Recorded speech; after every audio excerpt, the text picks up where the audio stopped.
Facebook violation rule, এটা কি আমরা ফলো করছি?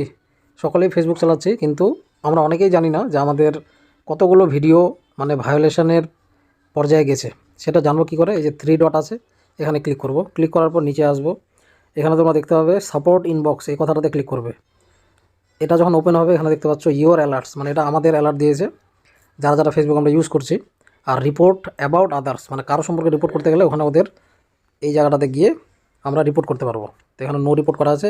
এবার আমি অ্যালার্টে দেখছি যে আমার কোনো ভিডিও কি এরকম অ্যালার্টে গেছে যেটা অলরেডি মানে ওদের রুলসটাকে আমি ভায়োলেট করেছি বা বিঘ্নিত ঘটাইছি, এরকম একটা ব্যাপার। এই যে দেখো এখানে লেখা আছে your video has new updates to review করার পর দেখা গেছে যে এটা আমার ওদের পলিসির বাইরে হয়েছে।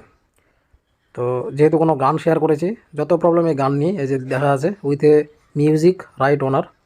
তো এখানে আমি কন্টিনিউ করলাম, সিম্পল জিনিস। এখানে আবারও কন্টিনিউ করতে হবে। এখানে অ্যাকসেপ্ট রেভিনিউ শেয়ার আছে, সাবমিট ডিসপুট আছে, রিমুভ ভিডিও আছে। সব থেকে বেস্ট হচ্ছে রিমুভ ভিডিও করা। তোমরা যদি ওই মিউজিক শেয়ার করো অ্যাকসেপ্ট রেভিনিউ, তাহলে তুমি যে টাকাটা পাবে সেটাও কিছুটা পরিমাণ ওর কাছে শেয়ার হবে। তো যদি ওটা না চাও তাহলে সব থেকে বেস্ট হচ্ছে রিমুভ ভিডিও করা। না থাকবে বাস, না বাজবে বাসে।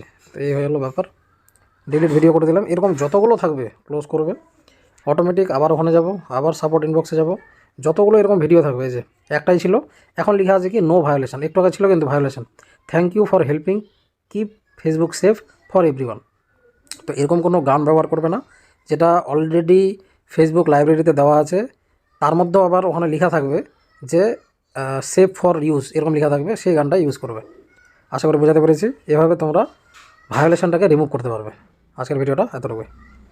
সবার প্রথমে ফেসবুকটাকে আপডেট করবে, তাহলে তোমরা মিউজিক ব্যবহার করার সময় কোনটা ব্যবহার করা যাবে কোনটা যাবে না সেটা তোমরা দেখতে পাবে।